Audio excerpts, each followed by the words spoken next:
চট্টগ্রামের সীতাকুণ্ডে BM container ডিপোতে ভয়াবহ বিস্ফোরণের ঘটনা ঘটে। গতকাল শনিবার রাত 11টায় বিস্ফোরণের ঘটনাস্থলের আশেপাশে অন্তত 4 বর্গ কিলোমিটার এলাকা কেঁপে ওঠে। আশেপাশের বাড়িঘরের জানালার কাচ ভেঙে পড়ে।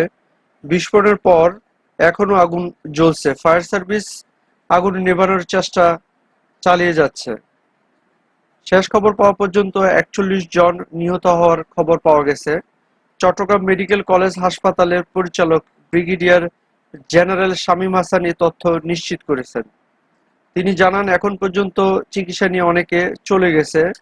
70 জন চিকিৎসাধীন অবস্থায় আছে। আরও 4 জন হাসপাতালের নিবিড় পরিচর্যা কেন্দ্রে আইসিইউতে চিকিৎসাধীন অবস্থায় আছে।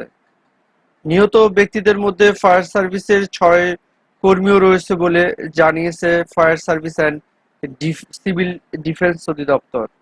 ঘটনার পরপরই হতাহত ব্যক্তিদের চট্টগ্রাম মেডিকেল কলেজ হাসপাতালে আনা শুরু হয়। গত রাতে অ্যাম্বুলেন্স গাড়ি ও সিএনজি চালিত অটোরিকশায় করে আহত ব্যক্তিদের সেখানে আনা হচ্ছিল। বিএম কন্টেইনার ডিপোতে গত রাতের আগুন লাগার পর সারা রাত থেমে থেমে বিস্ফোরিত হয়। আজ বেলা 11টা পর্যন্ত বিস্ফোরণের শব্দ শোনা গেছে। বিষাক্ত ধোঁয়ার কারণে আগুন লাগার মূল জায়গায় এখনো ফায়ার সার্ভিস ঢুকতে পারেনি। আইএসপিআর জানায়, উদ্ধার অভিযানে বাংলাদেশ সেনাবাহিনীর 250 জন সদস্য কাজ করছে। উদ্ধার অভিযান ও আগুন নিয়ন্ত্রণ কার্যক্রমে সহায়তার জন্য সেনাবাহিনীর একটি বিশেষজ্ঞ দলও কাজ করছে। এছাড়া সেনাবাহিনীর ইঞ্জিনিয়ার ও নিরাপত্তা দলও নিয়োজিত রয়েছে। রাসায়নিক দ্রব্যাদির বিস্ফোরণের কারণে আগুনে ক্ষতিগ্রস্ত রাসায়নিক সামগ্রী সমুদ্রে ছড়িয়ে পড়া রোধেও কাজ করছে।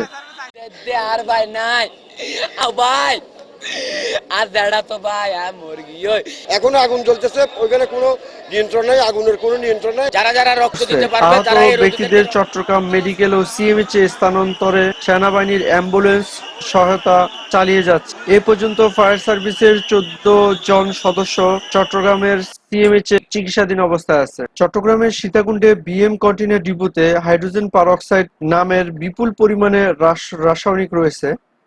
ফায়ার সার্ভিস ও ডিপোর কর্মীদের সঙ্গে কথা বলে তথ্য জানা গেছে। হাইড্রোজেন পারঅক্সাইড একটি রাসায়নিক যৌগ। এটি যদি উত্তপ্ত করা হয় তাহলে তাপীয় বিয়োজনের হাইড্রোজেন পারঅক্সাইড বিস্ফোরক হিসেবে আচরণ করে। বিস্ফোরণে পুরো এলাকার কেমিক্যালের বিষাক্ত ধোঁয়ায় ছড়িয়ে পড়েছে। ফায়ার সার্ভিসের সদস্য সহ ঘটনাস্থলে আসা লোকজন চোখ খুলতে পারছে না। বেশিরভাগ সদস্যের চোখ লাল হয়ে গেছে, কারো কারো চোখ দিয়ে পানি ঝরছে, নিঃশ্বাস নিতে কষ্ট হচ্ছে। ফায়ার সার্ভিস সূত্র জানায়, চট্টগ্রামের 4টি উপজেলা ফেনী, নোয়াখালী ও কুমিল্লা থেকে ফায়ার সার্ভিসের অন্তত 23টি ইউনিটের 183 জন সদস্য কাজ করছে। আজ দুপুর 11:15 পর্যন্ত ডিপোর মালিক বা কোনো কর্মকর্তা ঘটনাস্থলে আসেননি।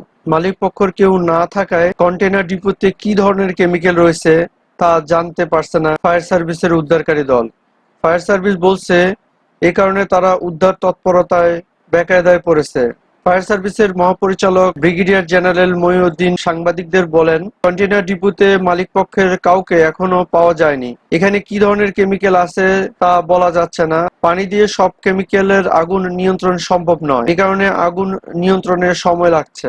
আমদানি রপ্তানি পণ্য ব্যবস্থাপনার জন্য 24 বছর আগে চট্টগ্রামে কন্টেইনার ডিপো শিল্পের যাত্রা শুরু হয়। চট্টগ্রামে শিল্পের যাত্রা শুরুর পরে এই প্রথম কোনো কন্টেইনার ডিপোতে বড় ধরনের দুর্ঘটনা ঘটল। বাংলাদেশ ইংল্যান্ড কন্টেইনার ডিপো অ্যাসোসিয়েশনের চেয়ারম্যান নুরুল কাইয়ুম খান আজ বলেন, এই শিল্পের যাত্রা শুরুর 24 বছরে এত বড় ধরনের দুর্ঘটনা আগে ঘটেনি। এর আগে ডিপোতে ছোটখাটো অগ্নিকাণ্ডের ঘটনা ঘটেছিল, কিন্তু সেসব ক্ষেত্রে খুব দ্রুত আগুন নিয়ন্ত্রণে আনা সম্ভব হয়েছে। যুক্তরাষ্ট্রের রোগ নিয়ন্ত্রণ ও প্রতিরোধ সংস্থা সিডিসির তথ্য অনুযায়ী হাইড্রোজেন পারঅক্সাইড একটি রাসায়নিক যৌগ। বিশুদ্ধ অবস্থায় এই দ্রব্য বর্ণহীন তরল। এটা অত্যন্ত দাহ্য পদার্থ। নিরাপত্তাজনিত কারণে সব সময় হাইড্রোজেন পারঅক্সাইড জলীয় দ্রব্য ব্যবহার করা হয়। এটি রকেটের জ্বালানিতে প্রোপেল্যান্ট হিসেবে ব্যবহার করা হয়। হাইড্রোজেন পারঅক্সাইড উত্তপ্ত হলে তাপীয় বিয়োজনে বিস্ফোরক হিসেবে আচরণ করে, তাই এটাকে কম তাপে নিরাপদে স্থানান্তর করা হয়।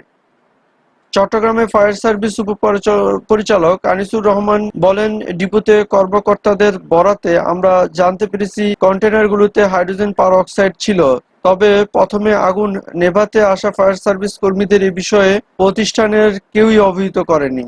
এমন রাসায়নিকের আগুন নেভাতে হয় ফগ সিস্টেমে। আমরা এই পদ্ধতিতে এবং ফোমের মাধ্যমে এখন আগুন নেভানোর চেষ্টা চালিয়ে যাচ্ছি।